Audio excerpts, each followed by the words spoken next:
Here we are, it's finally the big day. I came to the garage with the little E500 that I'm currently fixing up. If you haven't seen it yet, it's available in other YouTube videos.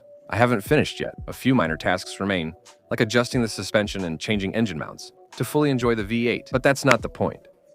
Today, we're here to fix my Toyota Chaser. As you saw, it's been a while since I left it. Yeah, we can clearly say it was abandoned. And now we're entering the final phase of the project, which means fixing what might have broken and replacing more parts with upgraded performance parts. I'm almost ashamed to show it to you in this condition because lately, it's basically become a donor car. It has SC, 430 wheels, because we used its ZR 10S on the SC. 431 tires flat, so we'll need to inflate it before moving the car. I'm not sure if we'll bring it into the garage. When starting it up, it's been here for 2 months, so it hasn't run for 2 months. We'll check the oil level and everything since I don't want to risk it. The engine wasn't making any noise, so now isn't the time for problems to start. I'm really ashamed to see the state it's in. Well, nothing seems to have moved, just needs a big cleaning. I promise that once I get it back, I'll take the best possible care of it. First, I see that there's just a little bit of water missing. Well, inside the engine bay, nothing seems to have moved. That's good. I don't see any moisture. There are a few traces of moisture on the cover. But overall, it's pretty okay.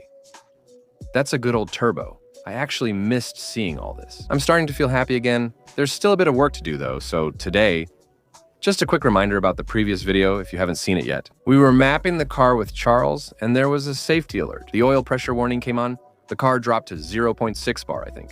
600 grams of oil pressure, which really isn't great. We quickly shut off the car, then we started again. And instead of having 2.5 bar at idle, I had 1.5 bar. And when cold, I'm missing 1.5 bar everywhere in oil pressure, so that's not good. So we think the oil pump took a hit, so we're going to change it, obviously. And as a result, I got myself a reinforced oil pump. We're going to check the connecting rod bearings since Thibaut insists. And while we're at it, we'll replace them with upgraded reinforced ones again. If we remove the connecting rod bolts, we'll use Automotive Racing Products bolts. Also, since the damper pulley often fails on J-Zaun engines, I got myself an ATI damper pulley.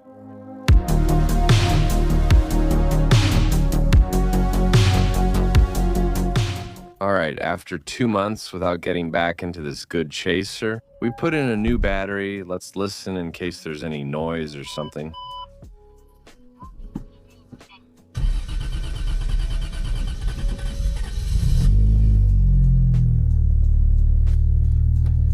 There you go. As usual, there's nothing to change. We'll let it warm up a bit. I'll give it some choke, because it's true that we had deactivated the idle valve, but there's no strange noise.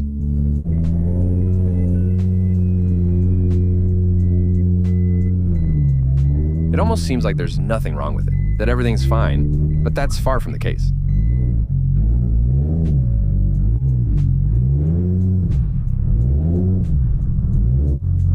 That's what it does, right? Come on, I'll show you some of the parts. Here we have the bearings. By the way, thanks to Speed Specialties, look, it's written here on the box. Incredible delivery time, so fast, and amazing customer service on the phone. Really, thank you so much. So, he sent me King Racing connecting rod bearings. Honestly, that wasn't too expensive. Thibaut was right, he said. Since we're taking it apart, let's add Automotive Racing Products connecting rod bolts. So, as I mentioned in my Insta story, this is my first time having a part from Automotive Racing Products. Since I never planned on building a forged engine, I didn't think I'd ever need one. But here, we're not building a forged engine, we're doing a repair. The ATI damper pulley. And over there, by the way, at the workshop, I'll have to go get the oil pump. I'll explain a little bit about what was done to it. So, the ATI damper pulley, because the original one on the GZ tends to give out. At least here we have an ATI, that's what everyone uses, so we're good. I won't have any more trouble. The oil pump, so basically to keep it short, it's a standard Toyota one, as you can see on the box, Toyota Lexus.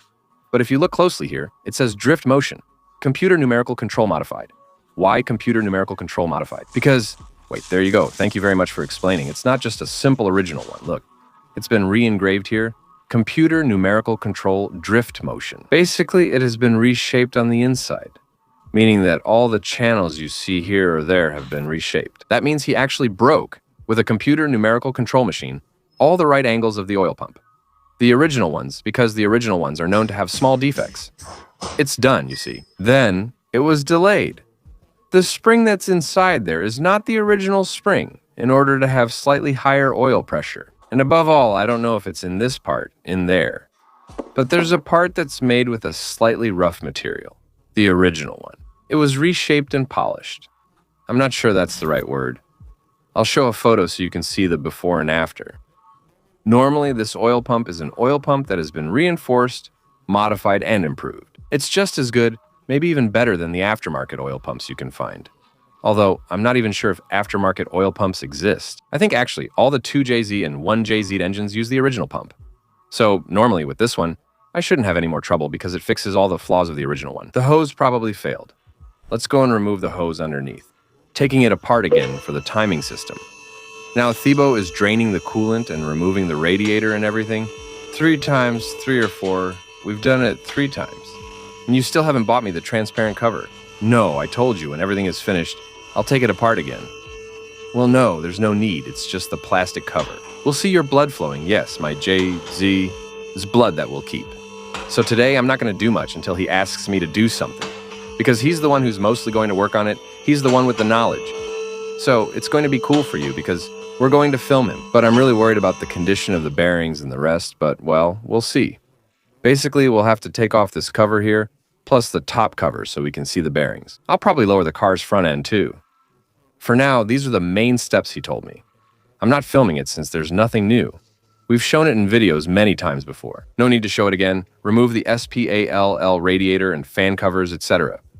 We've filmed it so much that everyone knows how, so it's clear. We'll update you once the timing system is exposed and we're at the oil pump or related parts. Alright, finally, we're putting oil back in the engine. Because at this point, Thibaut is starting to freak me out. Slowly, he started wanting to set the timing and actually turn the crankshaft pulley. And he told me he has no strength. He told me it's not normal that there's no strength like that. So I'm putting 5 liters of oil back in and we're going to check the compression. I hope the compression hasn't failed along with the oil pump. Because if it has, the project's over and we'll need to order parts and spend more money. So we'll check the compression and see. Here we go. And you tell me, go ahead.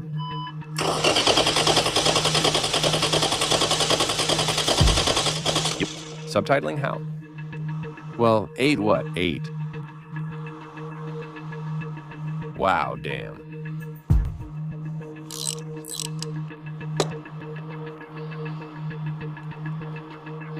Go ahead. It's okay. Same. We didn't forget anything, right? Forget what? I don't know how to build up suspense. Go ahead. It's fine. It's fine. We'll see how much. You need to be consistent everywhere. You know what I mean? Not 1 here, 1 there, 8 again there. Yeah, another 8. It would be unlikely for you to have no compression on all the cylinders. No, everything wears out the same. Go ahead. How much? Everything is the same, go ahead. It's okay. All right, so, can you debrief what came out of the compression test? The label, by the way, is somewhere around here. I don't remember where I put it. You wanted to frame it, I think. No. No, definitely not. You'll keep it. Yes. It just so happens that the engine has had a good run. When you have only 8 compression left, 8 bars on all the cylinders, it's consistent on all the cylinders, but well, it's not enough, right? The initial compression, as we've seen, was at 10.7, right? So we're at 8, that's 2.7 less. That's way too much. Yeah, that requires some engine thinking, especially since even if it were a stock engine, it's still a stock setup on top of that. Now, with what you're planning to blow into it, we're opening it up. And so we also had Jaco on the phone, who gave us the good news. That the pistons here get marked up, which is likely the issue. Since we're forging, we should use a proper forged piston. I didn't want to open the engine, but we're doing it anyway, huh? Headwork includes lapping all the valves and redoing the shims since that's necessary, but at least you'll get perfect sealing when reassembling. Fortunately, you checked the compression. Otherwise, we would have changed the pump. Oil, yeah. But that would have been, I mean... What is it? What would it have been? The risk of continuing to drive with compression oil. So, by putting 500C in it. Not good is not good. It's not going to get any better. And then, after a while, you vent it, that's it. It smokes, it vents. Yeah, so we did well to check the compression. That's good. And then, well, you could walk just fine. You wouldn't even notice. So No, just before. But as you said last time we did the distraction, we didn't notice since there wasn't much. I came to set my distraction like how you do bike laps to distract yourself, but I found it harder than expected. Normally you hit hard spots, go through compression, turn, and encounter another hard spot, especially at the motor point. The first system is always tight. I did another lap to show you without looking at anything. Now we'll take the compressions. And you see, Look, we took the compressions 8. Yeah, what a shame, but what a shame, right? It'll start again for even more adventure. But now the advantage is you forge, you don't worry about anything anymore. You're not walking on eggshells, you know what I mean? Oh, no, no, no. At 500 horsepower, you'll push it. If it's forged, yeah. that's for sure. You could even go beyond 500 horsepower. Well, look, stock, you see, you push it a bit, oh well. 200,000, 25 years, I can't blame it. But yeah, for sure I could put more into it later. But that's not even the point. So what's next? Are we taking out the engine or are we doing everything right here on the car? No, we're taking everything out now. We're taking out the engine. Well, it all depends. Actually, if it's better to take it out and work properly, then we can do it on the spot. But me, Afterwards. you know that thing? It breaks my heart to take out the engine. I don't know. Visually, it's a nightmare for me, but on the other hand, having it on the workshop stand in the engine room, it allows me to redo all the sealing of what I want to remove. Like I told you, on the right side of the engine there. Here, there are a lot of air ducts and a lot of things I'd like to remove, but I can't because of a lack of accessibility. And it would allow me to start over with a so-called new engine because I would redo all the seals. Well, you can't see it very well here, but there are a lot of seals, water flanges that are leaking, stuff like that. If you put in forged pistons anyway, depending on the clearance, you'll have to take it out. What's the clearance? It's the gap you need, the piston in the cylinders. You have to bring it in.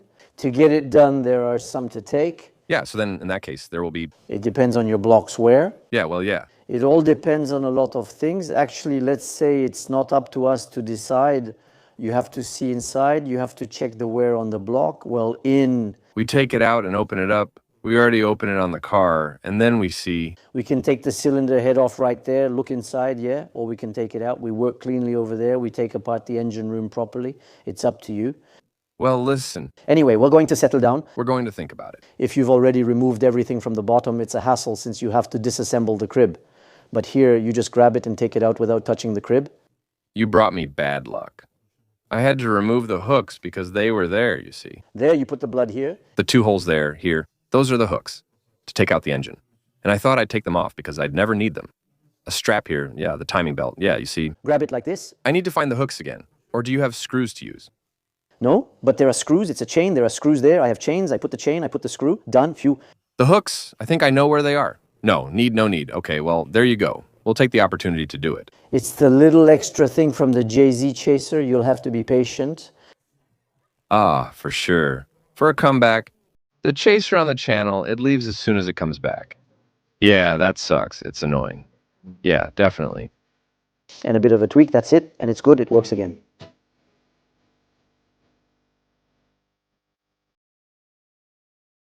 Subtitles by Jeremy Diaz.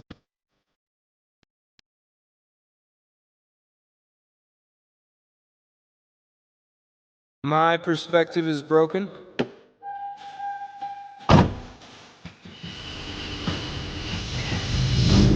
Is suffering a way to earn your king?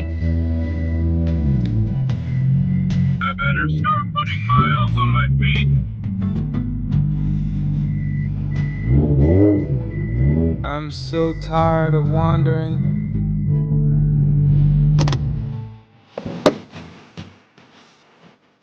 Yeah, I'm lost.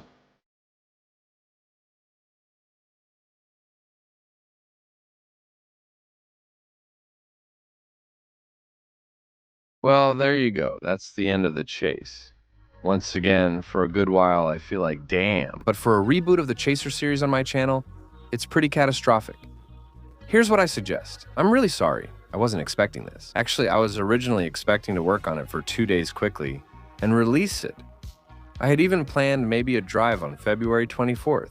Right now it's, I don't know, I don't have my watch on me. I think it's February 16th, and I thought, well, if it runs, I'll call back quickly. Charles remaps it, and on the 24th, I take it for a little test drive. I had a friend who was doing a track day. It could have been interesting.